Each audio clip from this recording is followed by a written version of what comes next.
everybody, it's Emily from Nerd Locker here at Motor City Comic Con with David Yost, otherwise known as Billy the Blue Ranger. I have to tell you, I always wanted to be the Blue Ranger when we played in the backyard, but my brother made me be the Pink Ranger instead. So what is it like being part of something that is just such a huge part of our cultural lexicon now? Well, obviously it's very humbling. It's something that I could never have predicted 30 years ago. We're almost up to our 30-year anniversary. We're at 28 years right now, so it's just been crazy that we've had that kind of a legacy.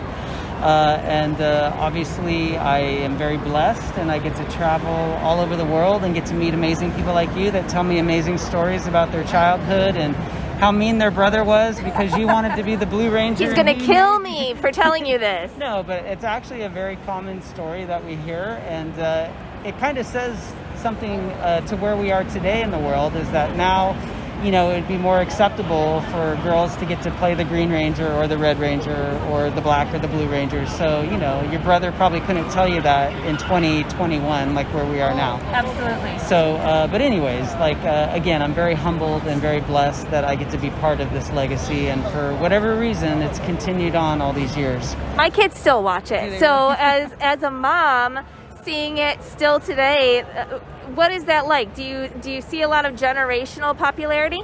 Yeah, so I mean, that's also part of the crazy thing too. It makes me feel really old when you guys come here and say, oh, well, I have kids. Well, it makes me old too, so that's okay.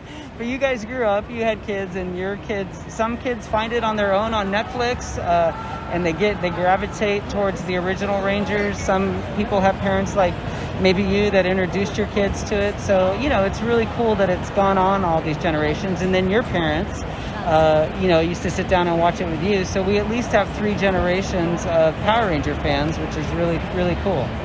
So I've been hearing rumors, and I know this is something that you've talked about in the past, about a possible reunion. Anything to share on that front?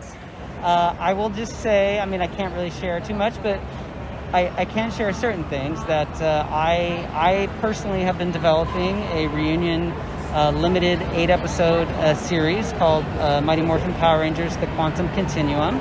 And I'm just hoping that I can bring it to fruition. But I've been working really diligently on it. Even prior to coming to the con today, I was sitting in my hotel room typing away. So hopefully, I said, if anything, if I can't get them to pick it up, whatever, I'll release the 8 episodes, the scripts for everybody to read, just to see if they even think if fans really like it, whatever. But anyways, I hope that Hasbro, the people that own the rights, will, you know, take this seriously, because we missed our 25-year anniversary and we're coming up on the 30-year anniversary, and I just really hope that we can make it come to fruition. It's hard to believe that it's been 30 years because you barely look 30 yourself. I wanted to mention also something that you did back in the early 2000s. You did a project called Fallen Guardian Angels, I believe, in LA for the AIDS project, and all of the proceeds went to benefit children with AIDS. Is that correct? Correct. So I just wanted to say thank you for your work on that front. Is that something that you continue to support today? Of course. I mean, anywhere I can get involved in a charity, I will certainly do my best, especially when it involves children. It's really heartbreaking to see what some kids have to go through and how they become HIV positive, and if they developed into AIDS and all that kind of stuff. So, you know, it was such an honor to be part of that and to raise money for the Children's Hospital and the AIDS department or ward, whatever. I would do that in a heartbeat 1,000 times over.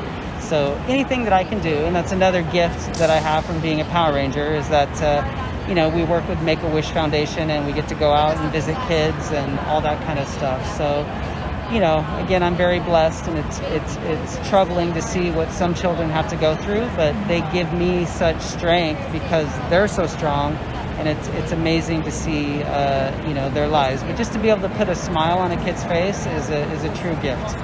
Well, thank you so much for taking a moment to chat with us today, and I'll keep my fingers crossed for that reunion. So I hope so too. Thanks, David. Appreciate it. Really nice to meet you.